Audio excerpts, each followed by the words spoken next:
what she did with ESPN, the WNBA has taken off the past few years, but it's weird to see it this year. It feels like a lot of black women in the league have been criticized. Has that been a downer? You know, the ESPN shills setting her up to cry about race and victim, but that's what they do at ESPN. We're not surprised.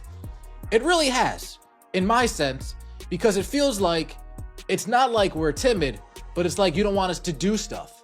I threw in that because that's how you just don't want to hear the noise. It strips us from the genuine and pureness and love of the game.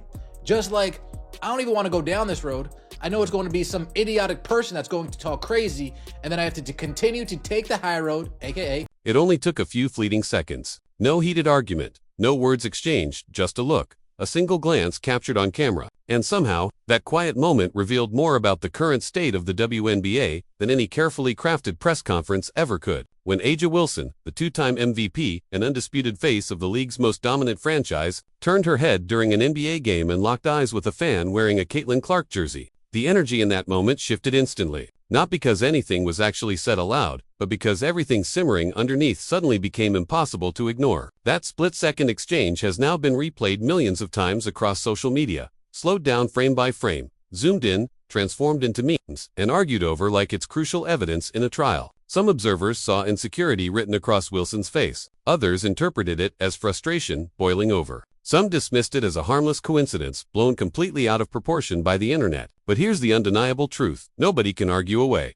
That moment didn't materialize out of thin air. It felt loaded with meaning because it genuinely was loaded. It carried months of accumulated tension, countless interviews, endless online debates, and the weight of a league that exploded in popularity so fast it never stopped to consider who might feel left behind in the rush. Just days earlier, Wilson had said something during an ESPN interview that made people stop cold. She openly admitted that being a black woman in the WNBA right now feels silencing, that the pure joy of playing the game is slipping away, that certain arenas don't feel welcoming to her anymore. And whether you personally agree with her perspective or not, that context matters enormously, because suddenly, that quiet moment at the Heat game wasn't just awkward social interaction, it felt deeply symbolic. One look, one jersey, on a young fan, and suddenly, a fan base war, a league identity crisis, and an explosive conversation about attention, race, and power, all collided at once. What does this confrontation really reveal about the state of women's basketball?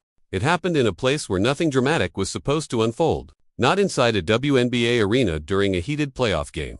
Not during an intense rivalry matchup, just a regular Tuesday night at an NBA game. Miami Heat fans packed into FTX Arena, the broadcast cameras roaming casually through the crowd, the way they always do during timeouts. Sitting courtside was A'ja Wilson, visibly relaxed, smiling genuinely, there simply to support her off-season training partner. No press conference scheduled, no brewing controversy, just basketball. And 2 seats away sat a kid, maybe 12 years old at most. No protest sign, no apparent camera awareness, just wearing a jersey. Navy blue, number 22 and Indiana Fever jersey with Caitlin Clark stitched across the back. That's it. That's the entire setup. And yet somehow, that simple combination was enough to ignite a firestorm. When Wilson casually turned her head and noticed the jersey, you can see the exact moment something shifts if you watch the footage closely. A pause, a half second where the smile fades just enough to become noticeable to careful observers. Not outright anger, not visible outrage, just something registering internally behind her eyes. And the kid, sensing the subtle shift in energy the way kids instinctively do when they feel awkward around adults with cameras pointed at them,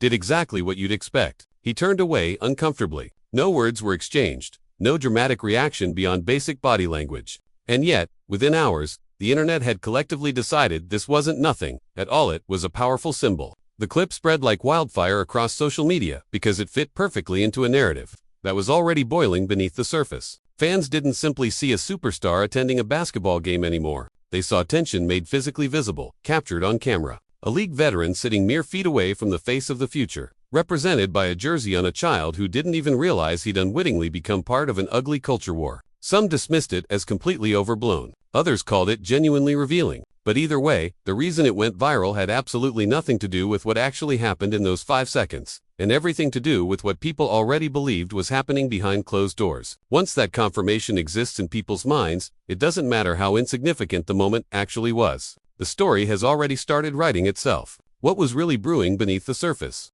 Long before that courtside moment ever existed, A'ja Wilson had already said something during an interview that quietly shifted how people looked at the entire WNBA season. During a September sit-down with ESPN, she spoke openly about how the league's sudden explosion in popularity didn't feel like pure joy from the inside. It felt heavy, suffocating even. It felt tense in ways the public couldn't see. And more importantly, she admitted something shocking. Certain road trips, especially games in Indiana, made her genuinely uneasy. Not because of the city itself, but because of what she believed might come with the intense attention surrounding Caitlin Clark and her passionate fanbase. That statement alone stopped people in their tracks. A reigning MVP, one of the most dominant players the league has ever produced, openly admitting she dreaded playing in a specific arena. That's not normal language in professional sports culture. Athletes are trained from day one to downplay external pressure, to embrace hostile crowds as motivation, to thrive in hypersurge environments where the noise is deafening and expectations are crushing. But Wilson didn't frame her experience that way at all. She described the entire season as emotionally exhausting as for straight months of feeling